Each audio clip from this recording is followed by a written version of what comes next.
Hey, back with you for another video. And we deal a lot with Citation Mustangs at OCR Aviation. We do training, we buy them for customers, we sell them, we maintain them, and we do a lot. So we're going to do a few videos using the Mustang as kind of an entry-level jet and talk about some of the differences that we see our customers facing when they transition into an airplane like this. And one of the big ones that we're going to focus on today is arrival and departure procedures that are different in a jet. And so we're going to take you through, we're going to make a flight out to Henderson today. We're going to spend a little time talking about the departure procedure and the arrival procedure flying a jet in this Citation Mustang.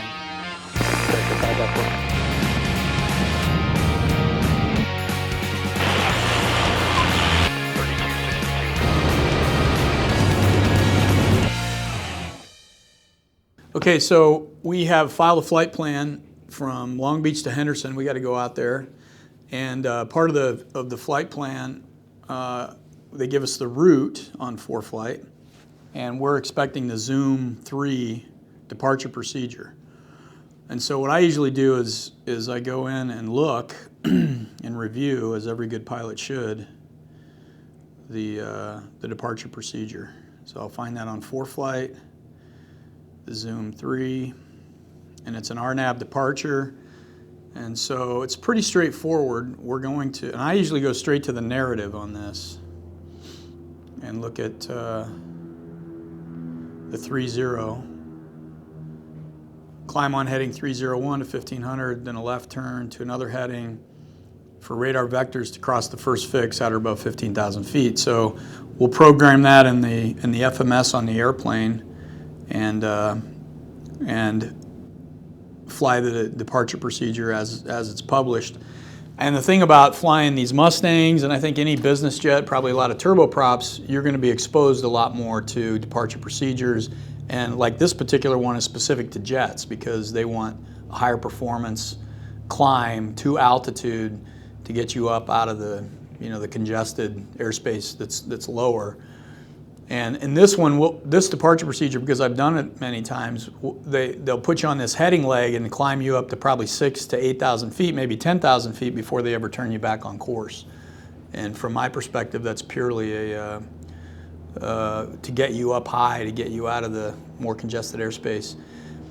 This isn't so much complicated. It's just a lot of times when you haven't flown a jet or you're transitioning to a jet, you haven't been exposed to this type of a departure procedure. It's not that it's that complicated, it's just that you got to get used to it.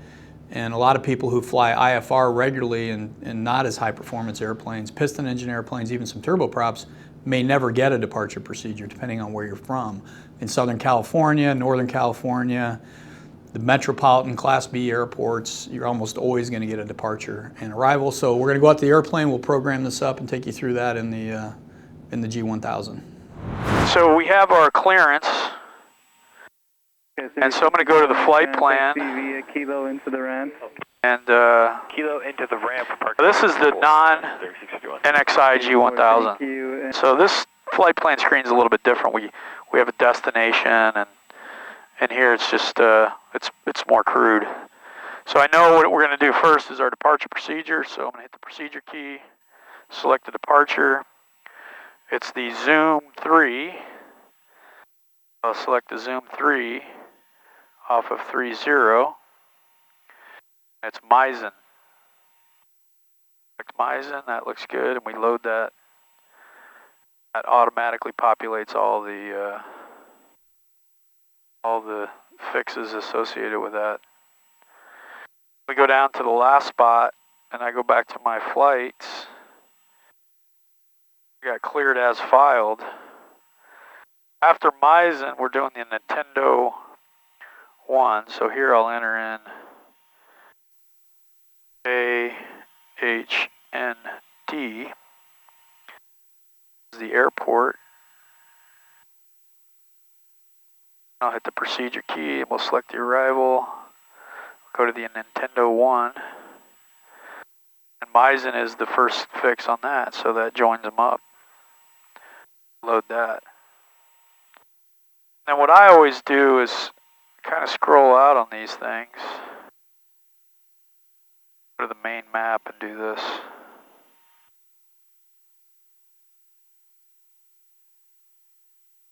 There's our runway heading off 30 to 1500, then a left turn.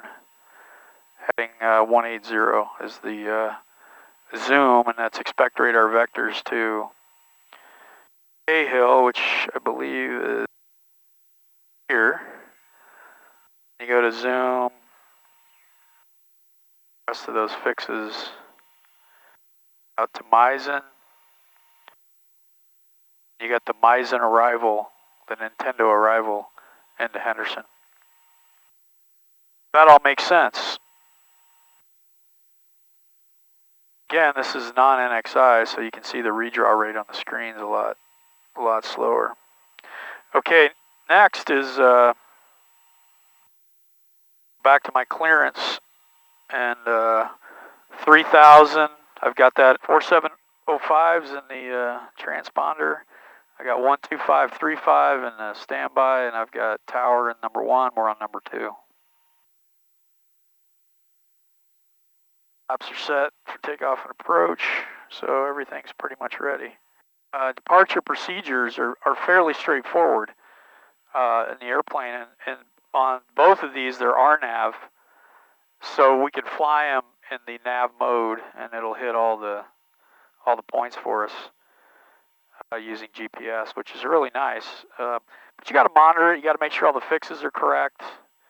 You know, often there's speeds that comply with on some of these departures and arrivals, and so while it's simple, you also have to put the time in to familiarize yourself with these procedures because they expect you to stay right on top of them.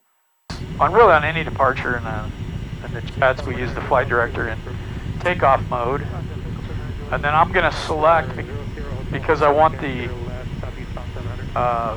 flight director and autopilot to fly the departure procedures, so I'm going to hit nav. But now it's going to follow, and you can look on the HSI, and you see heading leg. So that's the first part of the departure is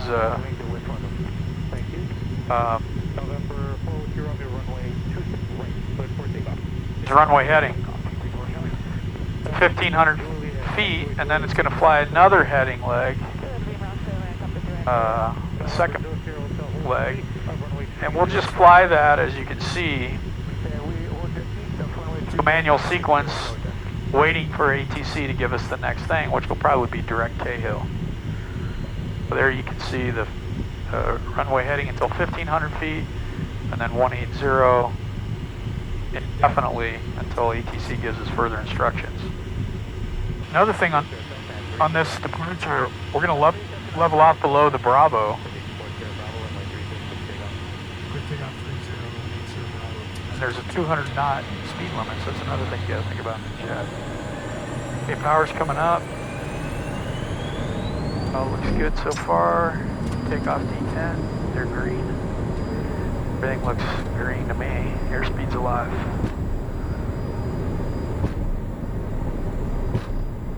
$70 knots, cross check. Put up my V speeds. Positive rate. You're up. 120, flaps up. Traffic, traffic, traffic. Lap power. Damper.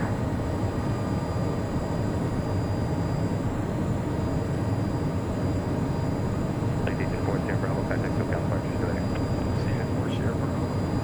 700 feet's our minimum altitude for autopilot. That comes on. And filch. Archer. 94 Sierra Bravo's out of 1,200. Should be going to 180. There it is.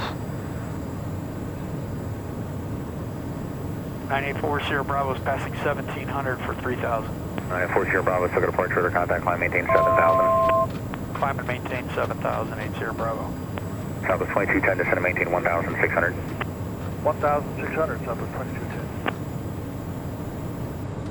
One thing to notice, this happens frequently, is the autopilot started to level off at 3, and I dialed a higher altitude, so it went out of filch and climbing on an airspeed and wanted to pitch mode.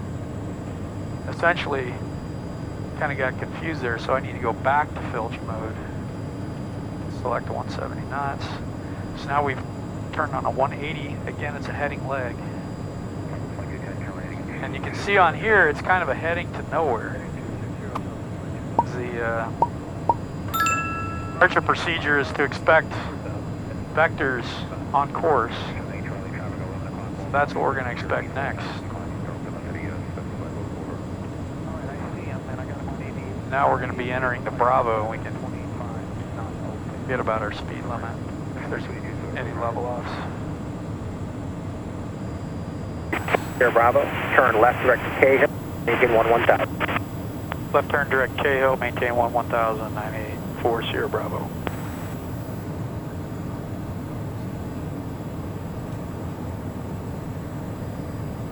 Come down here on the Cahill, direct. 2522 200 descending via. Then back to nav mode. 2522 SoCal, thanks for golf. Expect runway 30 today. 30 Southwest 2522. Report Sierra Bravo, climb maintain 17,000, 250 knots or less. 17,250 knots or less, 984 Sierra Bravo.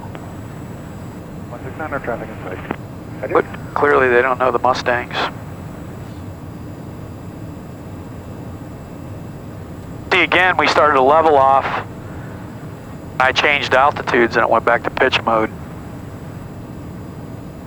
We really like to climb on filch. 132.85. 3285, American 751, good night. Now we're direct to Cahill, which is the first fix on this departure, and 17,000 on the altitude. So one thing I want to point out here is here we are on the plate with the ForeFlight geo-referenced airplane. We're heading for Cahill, and we got to be at Cahill or at or above 15. So you can see that we're going to make that because we're passing 15 right now. And all the way over here, pick up Misen. That's the first fix on. It's the last fix on the departure and the first fix on the arrival. Contact Los Angeles Center 119.95. Good night. And American 751, good night. so we're looking good. And what I would do at this point, because this flight happens pretty fast, I would go now to Henderson. Right, we want the Nintendo. So we're just reviewing to make sure that the fixes on the plate match what we have in the FMS. And there's Misen. November 984 Sierra Bravo, contact Los Angeles Center 125.72. Good day. Okay, so now we're on the, we're getting ready to start the Nintendo 1 arrival into Henderson. We're just joining up with the first fix, which is last fix of the arrival or departure, first fix of the arrival. And we've reviewed the plate here. You can kind of see where we're coming from. There we are going to Misen. We got a couple altitudes to hit on the way down to Henderson Airport. So we kind of come in from the south, and you can read basically a description here in the routing. And we're going to expect radar vectors to the final approach course. They're using 3.5 at Henderson. And again, you can see the altitudes. We don't want to exceed 250 knots, which is the max speed in this airplane, so we don't have to worry too much about that. And so it's really just a routing that comes in, and it is optimized for traffic flow into Vegas. Call Harry Reid now, it's not McCarran anymore. So there's a lot of arrivals in there, so this is the best routing to take into consideration all the traffic that's in this busy Class B airspace. So that's kind of the review. It's real nice with ForeFlight, the level of service I have geo-referenced airplane on the chart, so you can kind of see it here. We can also see it easily on the G1000. so that really helps a lot as well. You can also see in the G1000 we have the same altitudes, 13,000 at Tetris, 10,000 at Calm, 7,200 at Kiko, and 7,000 at Nintendo. Once we get our clearance, we can do a descent via, or they may step us down, but if we get a descent via clearance, we'll just dial in the lowest altitude, 7,000, and go into VNAV on the autopilot, and that'll hit all the altitudes on the way down for us. And we're just managing our speed. So that top of descent is for Tetris at 13. Gave us Kong at 1,000. So what I can do is highlight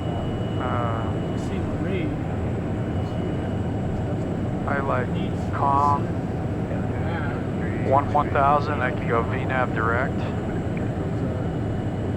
Kong at 1,000. I can activate that. There's our top of descent. That's going to get me not quite what I want. So what I really want is I'm going to do a 1,500 foot per minute descent. Okay. Now you see I have a top of descent to be at Kong at 1,000 right here. So now you just select 1,000 on the altitude selector. Right? I need to engage VNAV. My path is armed. So at the top of descent here, it's going to come down. Okay, there went VPath. That's active.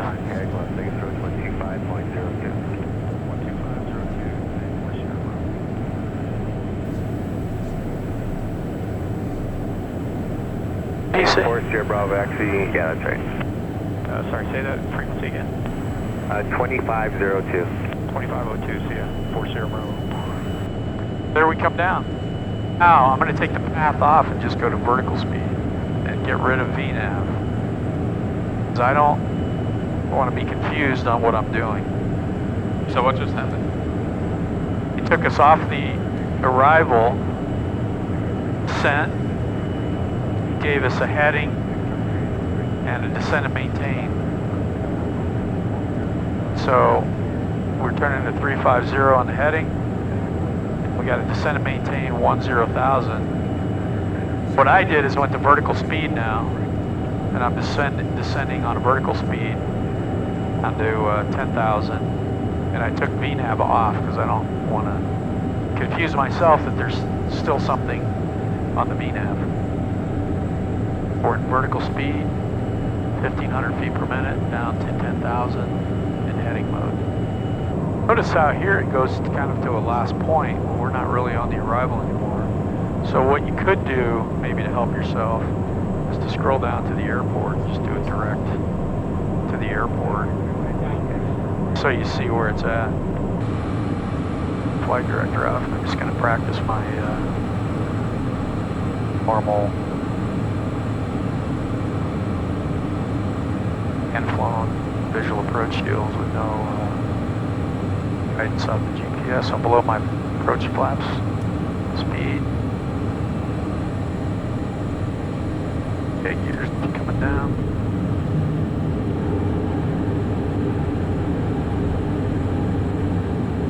A 3 green. Flap speed check, so go flaps to land.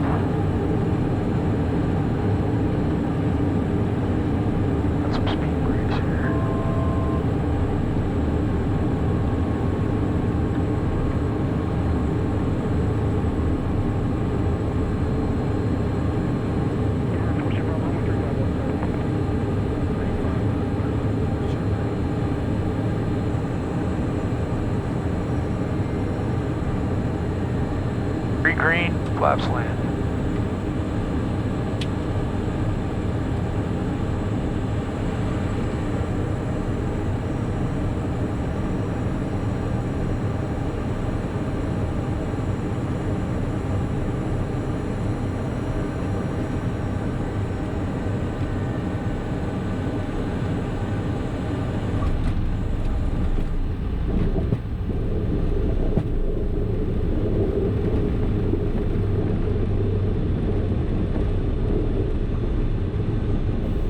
Citation 40 Bravo, turn left to your discretion, cross Alpha to the ramp this frequency, have a good night. We'll go left on Echo and to the ramp with you, 40 Bravo.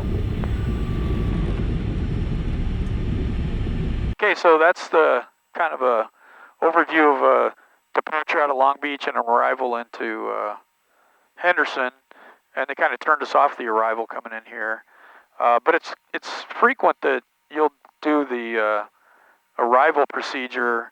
You can be cruising at 41,000 feet, especially going into LA, and they'll give you a descend via clearance down to 4,000 feet, and you stay on the arrival all the way down to 4,000 feet and join in on the final approach. So it's something that if you're transitioning to a jet, you may not have seen before, and it could be a little intimidating, but once you get the hang of it and get some exposure to it, it's actually really easy and a nice way to arrive into higher density airports. So anyway, I hope you enjoyed the video and got something out of it. Leave us a comment, and thanks for watching.